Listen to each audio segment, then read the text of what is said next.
प्रधानमंत्री नरेंद्र मोदी ने बिहार में 2 जनसभाओं को किया संबोधित। मुख्यमंत्री हेमंत सोरेन ने घाटशिला के धालबुमगढ़ में सोमेश सोरेन के लिए मांगा वोट। वंदे मातरम के 150 वर्ष पूरे होने के उपलक्ष्य में देश भर में कई कार्यक्रम आयोजित। राज्य में भी कई जगहों पर राष्ट्रगीत के सामूहिक गान में दिखी देशभक्ति। राज्य की पहली महिला डीजीपी बनी तदाशा मिश्रा। बोली, प्राथमिकता में होंगी महिला सुरक्षा। बाबूलाल मरांडी ने अनुराग गुप्ता को हटाने पर सीएम का किया धन्यवाद। और धनबाद में ट्रेन से रेलवे पुलिस ने 78 जिंदा कच्छों को छुड़ाया। एनडीआरएफ की टीम ने दामोदर नदी में स्नान के दौरान डूबे एक और युवक का शव किया बरामद।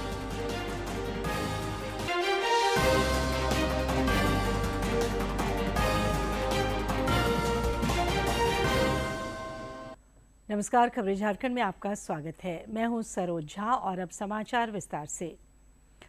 बिहार में दूसरे चरण के चुनाव के लिए प्रधानमंत्री नरेंद्र मोदी ने आज औरंगाबाद और भभुआ में चुनावी सभाओं को संबोधित किया। इस दौरान प्रधानमंत्री ने अपने संबोधन में कहा कि पहले चरण में एनडीए के पक्ष में बम्पर वोटिंग से महागठबंधन में खलबली है। उन्होंने विपक्षी नेताओं पर प्रहार करते हुए कहा कि ये हमारी आस्था का अपमान करते हैं ताकि कट्टरपंथी नाराज न हो जाएं। महागठबंधन के नेता घुसपैठियों का सुरक्षा चक्र बन रहे हैं।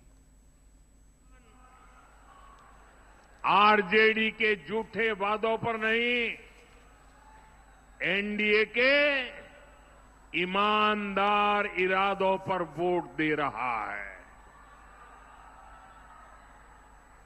आरजेडी ने झूठे वादों का भ्रम फैलाने की भरसक कोशिश की। इनके वादों पर तो खुद कांग्रेस को ही भरोसा नहीं है, इसलिए वो आरजेडी के घोषणा पत्र की बात ही नहीं करती। बिहार के लोगों ने, बिहार के नौजवानों ने भी आरजेडी के झूठ के पिटारे को खारिज कर दिया है। इधर राज्य में घाटशिला विधानसभा उपचुनाव की तारीख जैसी जैसी नजदीक आ रही है, वैसे वैसे नेताओं का प्रचार भी जोर पकड़ रहा है। एनडीए और इंडी गठबंधन के नेता अपने अपने प्रत्याशी के पक्ष में जमकर प्रचार कर रहे हैं। मुख्यमंत्री हेमंत सोरेन ने आज धालबुमगढ़ में स्थित नरसिंह उच्च विद्यालय मैदान में एक चुनावी सभा को संबोधित कर झामुमो प्रत्याशी सोमेश चंद्र सोरेन के लिए वोट मांगा। सबसे बड़ा पार्टी कहने वाला, सबसे बड़ा संगठन बनाने वाला आज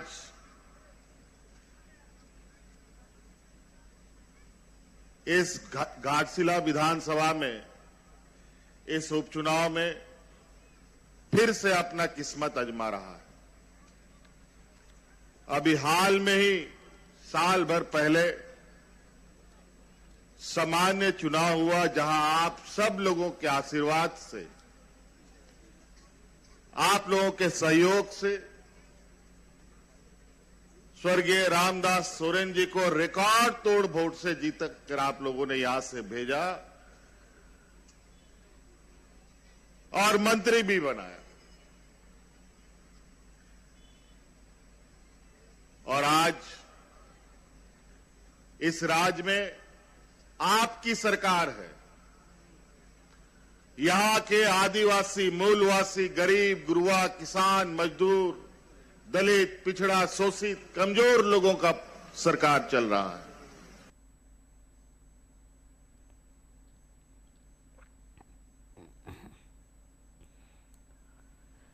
महान राष्ट्रभक्त बंकिम चंद्र चैटर्जी ने 7 नवंबर 1875 को अक्षय नवमी के दिन देशभक्ति गीत वंदे मातरम की रचना की थी।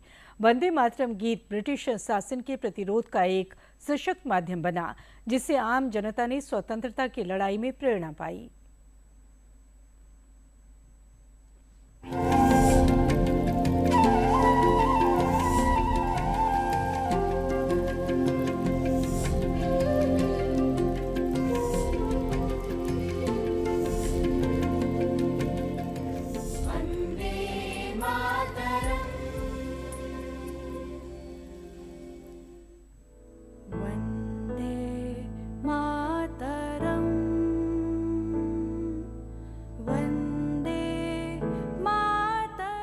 आज से 150 साल पहले महान बांग्ला साहित्यकार और राष्ट्रप्रेमी बंकिम चंद्र चटर्जी द्वारा लिखा गया वंदे मातरम गीत आजादी के संघर्ष के दिनों में न केवल भारत के स्वतंत्रता संग्राम का प्रतीक बन गया, बल्कि करोड़ों देशवासियों में देशभक्ति के प्राण भी फूंके। वंदे मातरम की रचना ब्रिटिश सत्ता के विरोध और देश प्रेम की भावना से ओतप्रोत एक ऐसी कहानी है जिसने स्वतंत्रता संघर्ष को नए आयाम दिए।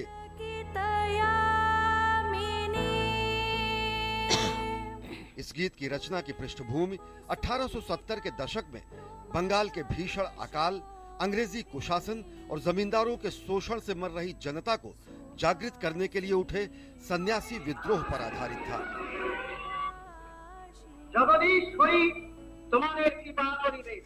वंदे मातरम प्रसिद्ध उपन्यास आनंद मठ का एक भाग है।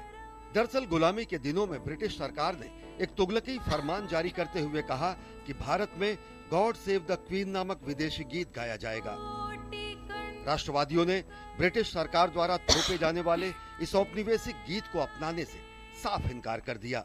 गुलामी के प्रतीक ब्रिटिश सरकार के इस फैसले के विरोध में बंकिम चंद्र चटर्जी ने 7 नवंबर 1875 को अक्षय नवमी के दिन देशभक्ति गीत वंदे मातरम की रचना की।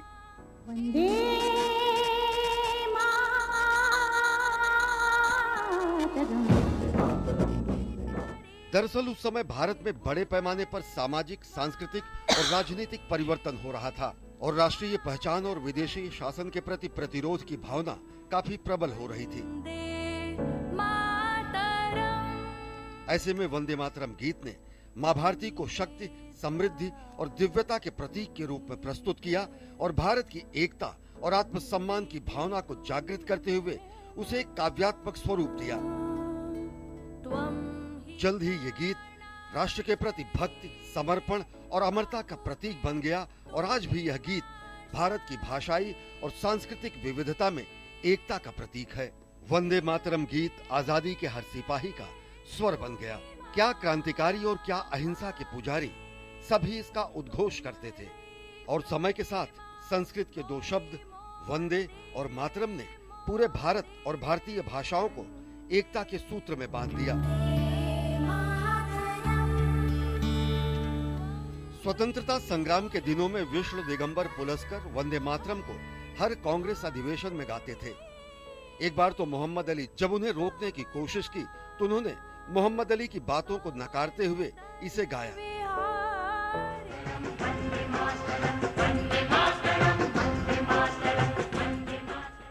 और जब देश आजाद हुआ तो 15 अगस्त 1947 को ओंकारनाथ ठाकुर ने वंदे मातरम गीत गाकर आजादी का स्वागत किया। आजादी का प्रतीक और हमारे स्वतंत्रता संघर्ष की निशानी इस राष्ट्रीय गीत का अनेक भाषाओं में अनुवाद किया गया। प्रख्यात लेखक, कवि और स्वतंत्रता सेनानी सुब्रमण्यम भारती ने इसका तमिल में अनुवाद किया। स्वर कोकिला लता मंगेशकर ने कन्नड़ भाषा में वंदे मातरम की शानदार प्रस्तुति दी है। स्वतंत्रता की 50वीं वर्षगांठ के अवसर पर स्वस्थ न होने के बावजूद पंडित भीमसेन जोशी ने संसद भवन के सेंट्रल हॉल में खड़े होकर वंदे मातरम गीत गाया।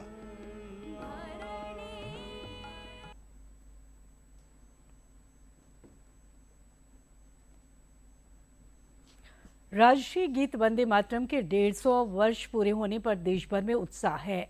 राजधानी रांची में भी विभिन्न जगहों पर सामूहिक रूप से वंदे मातरम गाया गया। प्रदेश भाजपा कार्यालय में नेताओं और कार्यकर्ताओं ने भी वंदे मातरम का सामूहिक गान किया।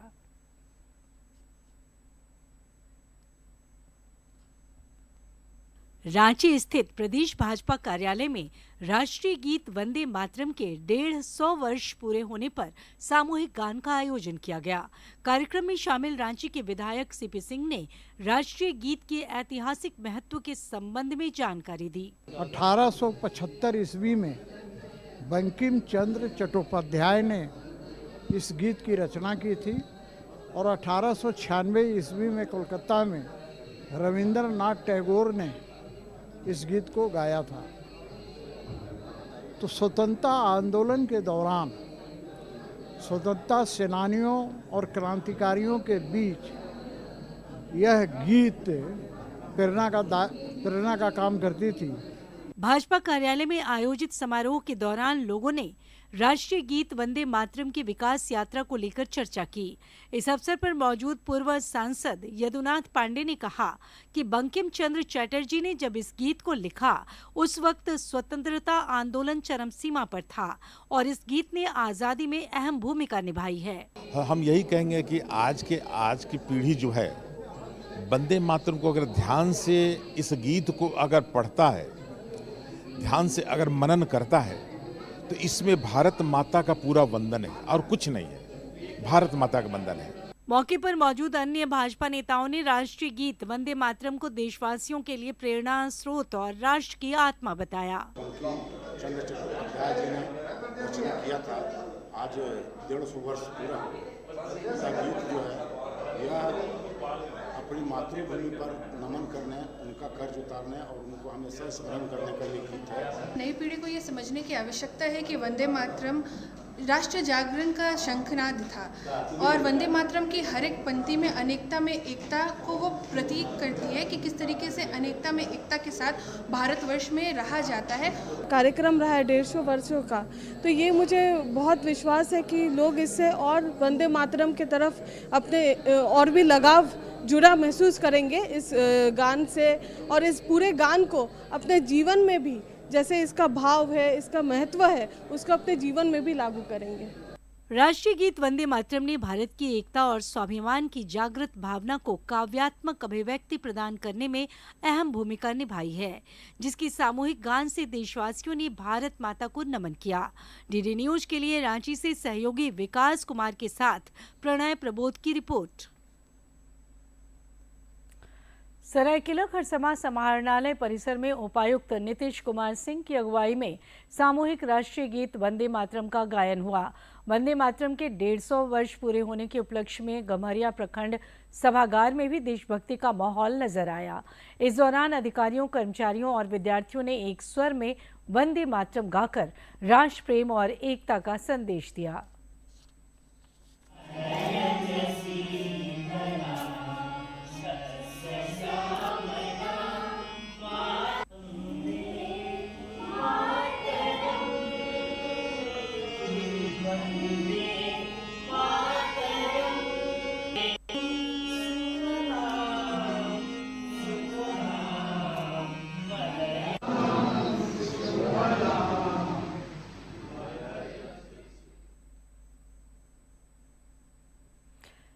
देवघर में राष्ट्रीय गीत वंदे मातरम के 150 साल पूरे होने के अवसर पर भाजपा जिला कमेटी की ओर से कुंवर सिंह चौक पर कार्यक्रम आयोजित किया गया। इस दौरान कुंवर सिंह की प्रतिमा के पास लोगों ने स्वतंत्रता सेनानियों को याद किया और उन्हें श्रद्धा सुमन अर्पित किया। इस मौके पर लोगों ने स्वदेशी अपनाओ का भी संकल्प लिया।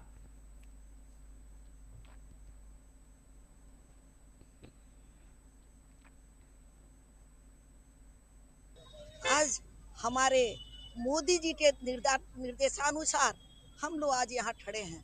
हमारे वंदे मातरम का जो गीत बंकिम चंद्र चटर्जी ने गाया था उसका आज 150 वर्ष पूरा हो गया है।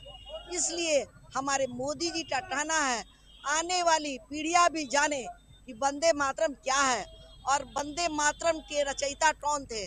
आज हम लोग जन जन तक इस कविता को पढ़कर लोगों को बताना चाहते हैं कि यह एक राष्ट्रीय गीत है। सभी जाति धर्मों को यह गीत गाना चाहिए और अपने को गौरवान्वित महसूस करना चाहिए। पाकुड़ में भी सामूहिक राष्ट्र गीत को लेकर रेलवे स्टेशन पर कार्यक्रम आयोजित किया गया। इस दौरान रेलवे के वरीय अधिकारियों ने सामूहिक रूप से वंदे मातरम गाया। मौके पर प्रधानमंत्री नरेंद्र मोदी का संबोधन का जीवंत रूप से प्रसारण भी किया गया। कार्यक्रम में पूर्वी रेलवे हावड़ा के मंडल रेल प्रबंधक विशाल कपूर मुख्य अतिथि के रूप में शामिल हुए।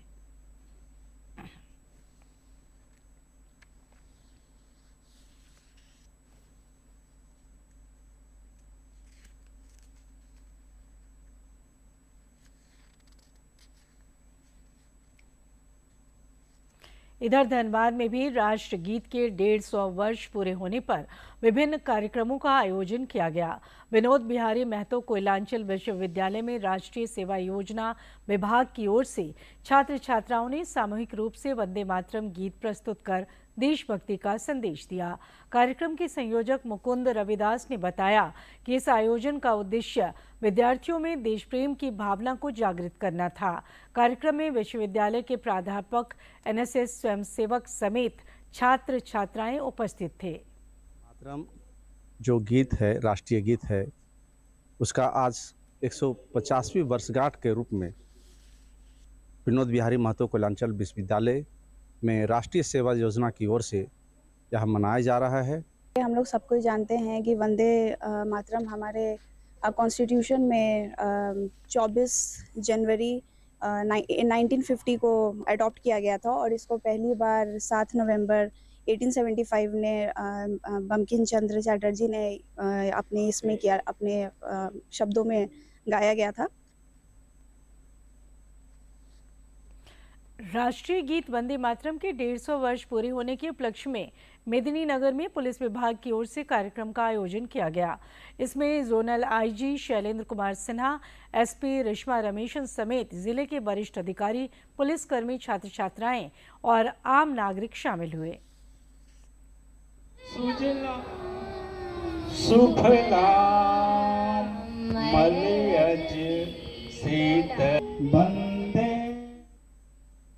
राज्य भर के विभिन्न निजी और सरकारी स्कूलों में भी सामूहिक राष्ट्र गीत का आयोजन किया गया।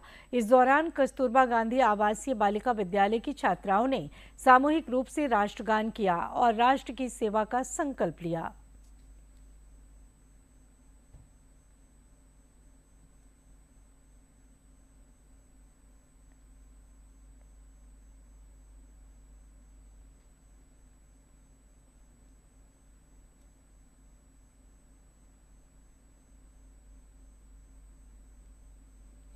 नीति आयोग और अनुसूचित जनजातीय मामलों की सचिव रंजना चोपड़ा ने राज्य के आदिम जनजातियों के समग्र विकास को लेकर रांची में अधिकारियों के साथ समीक्षा बैठक की।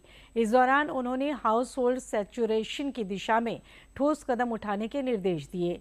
उन्होंने सुदूरवर्ती गांवों तक कनेक्टिविटी बढ़ाकर आदिम जनजातीय समुदाय के लोगों को समुचित व्यवस्था उपलब्ध कराने पर जोर दिया। मौके पर नीति आयोग के अतिरिक्त सचिव एवं मिशन डायरेक्टर रोहित कुमार और झारखंड सरकार की योजना एवं विकास विभाग के सचिव मुकेश कुमार समेत अन्य अधिकारी मौजूद रहे। राष्ट्रपति द्रौपदी मुर्मू से राज्यपाल संतोष कुमार गंगवार ने नई दिल्ली में शिष्टाचार भेंट की।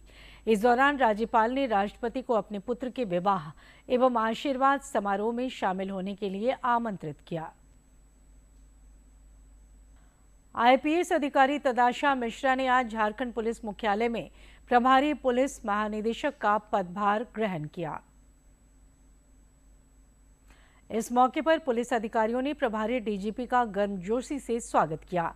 इससे पहले कल देर शाम सरकार ने उनकी नियुक्ति से संबंधित अधिसूचना जारी की थी। तदाशा मिश्रा ने झारखंड स्थापना दिवस समारोह को भयमुक्त संपन्न कराने को अपना पहला लक्ष्य बताया। हम लोग का फर्स्ट प्रायोरिटी रहेगा 15 नवंबर का जो है हम लोग का स्थापना दिवस, कैसे शांतिपूर्ण और अच्छा से ढंग से हो जाए। और police always works as a team, ऐसा नहीं कि कोई सिंगल ऑफिसर कुछ करता है। I have a great team here, just now you saw how all of them are there and I am sure कि हम लोग जो भी झारखंड सरकार का जो भी विजन है और पुलिस डिपार्टमेंट के लिए भी जो हम लोग को करना है वो सब हम लोग करेंगे। प्रभारी डीजीपी ने कहा कि राज्य की पहली महिला डीजीपी बनना उनके लिए गर्व की बात है। उन्होंने कहा कि टीम भावना के साथ काम करने पर उनका जोर रहेगा और कोर पुलिसिंग को वो बढ़ावा देंगी। बेसिक पुलिसिंग, कोर पुलिसिंग पर हम लोग जोर देंगे। बाकी ऑर्गेनाइज्ड क्राइम है, नक्सल है, वो सब हो रहा है। वहीं उन्होंने नक्सल अभियान समेत झारखंड को अपराध मुक्त और भयमुक्त बनाने को भी अपनी प्राथमिकता बताई। We have come for responsive and responsible policing. So ऐसा नहीं कि पुलिस एक दूरता जो है उसको हम लोग कम करने की कोशिश करेंगे। लोगों का जो विश्वास है पुलिस में और उसको बढ़ाने की कोशिश करेंगे। तदाशा मिश्रा 1994 बैच की झारखंड कैडर की आईपीएस ऑफिसर हैं। तदाशा मिश्रा को सरकार के अगले आदेश तक डीजीपी का प्रभार दिया गया है। उनका कार्यकाल 31 दिसंबर 2025 तक रहेगा। इससे पूर्व वो गृह विभाग में विशेष सचिव के पद पर कार्यरत थीं। पूर्व डीजीपी अनुराग गुप्ता के इस्तीफे के बाद तदाशा मिश्रा को डीजीपी का पदभार दिया गया है। डीडी न्यूज के लिए रांची से अवधेश गौतम की रिपोर्ट। प्रभार ग्रहण करने के बाद नवनियुक्त प्रभारी डीजीपी तदाशा मिश्रा ने आज मुख्यमंत्री हेमंत सोरेन से शिष्टाचार भेंट की। मुलाकात के दौरान राज्य की कानून व्यवस्था, पुलिस व्यवस्था को और प्रभावी बनाने तथा महिला सुरक्षा से जुड़े मुद्दों पर चर्चा हुई। मुख्यमंत्री ने नई जिम्मेदारी संभालने पर तदाशा मिश्रा को शुभकामनाएं दी और उम्मीद जताई कि उनके नेतृत्व में झारखंड पुलिस नई ऊर्जा और संवेदनशीलता के साथ काम करेगी। भारतीय जनता पार्टी के प्रदेश अध्यक्ष बाबूलाल मरांडी ने डीजीपी के पद से अनुराग गुप्ता को हटाने पर मुख्यमंत्री को धन्यवाद दिया है। सोशल मीडिया पर एक पोस्ट में उन्होंने कहा कि देर से ही सही, लेकिन मुख्यमंत्री ने उनके सुझाव पर अमल किया। उन्होंने कहा कि विपक्ष लगातार उनकी नियुक्ति पर सवाल खड़े करते हुए असंवैधानिक बता रहा था। डिजिटल इंडिया पहल से जीवन प्रमाण पत्र जमा करने की प्रक्रिया को अब और भी आसान बना दिया गया है। इसी प्रक्रिया की प्रगति का जायजा लेने के लिए भारत सरकार के पेंशन एवं पेंशनभोगी कल्याण मंत्रालय के निदेशक राकेश कुमार आज झारखंड के पलामू पहुंचे। इस दौरान उन्होंने लाभार्थियों से संवाद भी किया।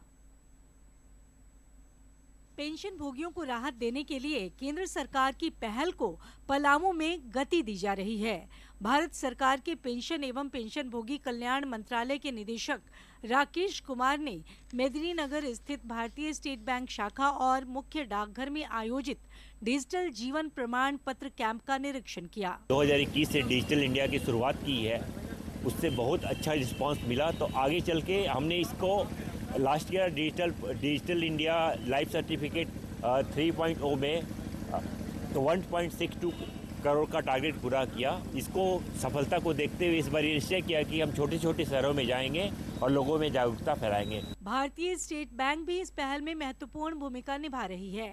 बैंक के डीजीएम मनोज कुमार ने बताया कि उनकी शाखाएं पेंशन भोगियों को पूरी सहायता प्रदान कर रही है। भारत सरकार के इस जो प्रकल्प है जिसमें कि डिजिटल लाइफ सर्टिफिकेट की शुरुआत भारत सरकार के द्वारा शुरू गई है, पिछले गत वर्षों में ये बहुत ही अच्छा काम किया। हम चाहते हैं कि 100% हो, लेकिन इसके लिए हम लोगों को सब लोगों को समझाना पड़ रहा है और इसके लिए हम लोग हमेशा तत्पर हैं। पेंशन भोगियों के हित से जुड़े संगठन ने भी सरकार के इस कदम की सराहना की है। देखिए, भारत सरकार की ओर से डिजिटल लाइफ सर्टिफिकेट का जो प्रोग्राम किया जा रहा है अत्यंत ही सराहनीय और स्वागत योग्य कदम है। डिजिटल जीवन प्रमाण पत्र कैंप का ये सफल आयोजन केंद्र सरकार की ईज ऑफ लिविंग की प्रतिबद्धता को दर्शाता है। पलामू में निदेशक के दौरे और ऑन स्पॉट प्रमाण पत्र निर्गत करने के कदम से न केवल प्रक्रिया की पारदर्शिता सुनिश्चित हुई है, बल्कि पेंशन भोगियों का भरोसा भी मजबूत हुआ है। पलामू से डीडी न्यूज के लिए श्रवण की रिपोर्ट। धनबाद रेलवे सुरक्षा बल ने बड़ी कार्रवाई करते हुए दून एक्सप्रेस के महिला कोच से 78 जीवित कछुओं को बरामद किया है। बरामद किए गए कछुओं का अनुमानित बाजार मूल्य करीब 8 लाख रुपए बताया जा रहा है।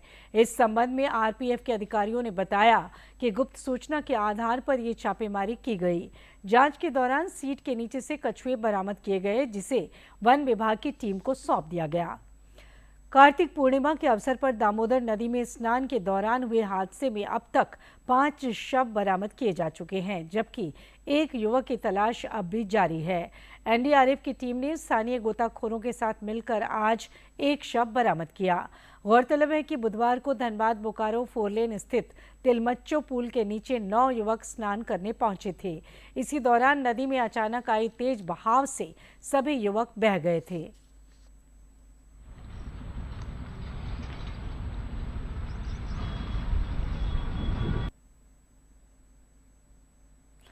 हॉकी के 100 साल पूरे होने के उपलक्ष्य में देश भर के 500 से अधिक जगहों पर हॉकी प्रतियोगिताओं का आयोजन हुआ। हॉकी की नर्सरी माने जाने वाले सिमडेगा में भी हॉकी प्रतियोगिता का आयोजन हुआ।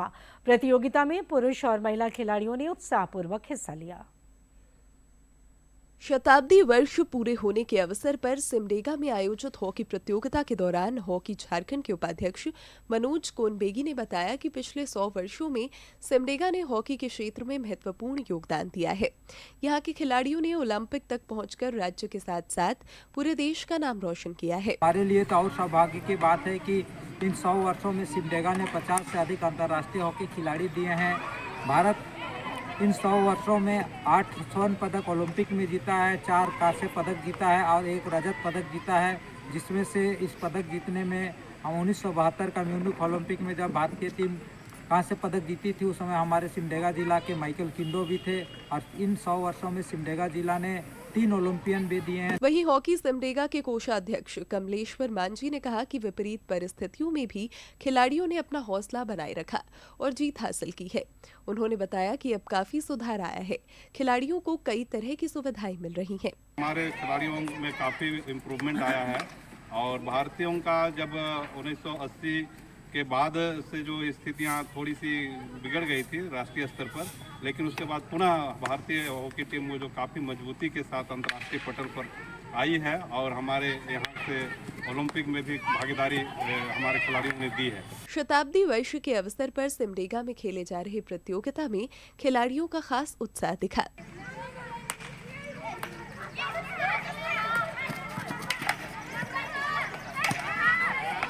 7 नवंबर 1925 को मध्य प्रदेश के ग्वालियर में भारतीय हॉकी संघ की स्थापना की गई थी। इसके बाद इस खेल ने न केवल देश में बल्कि विदेशों में भी अपनी अलग पहचान बनाई। सिमडेगा से मनोज कुमार सिन्हा, मनु की रिपोर्ट। और आखिर में इस बुलेटिन के मुख्य समाचार एक बार फिर।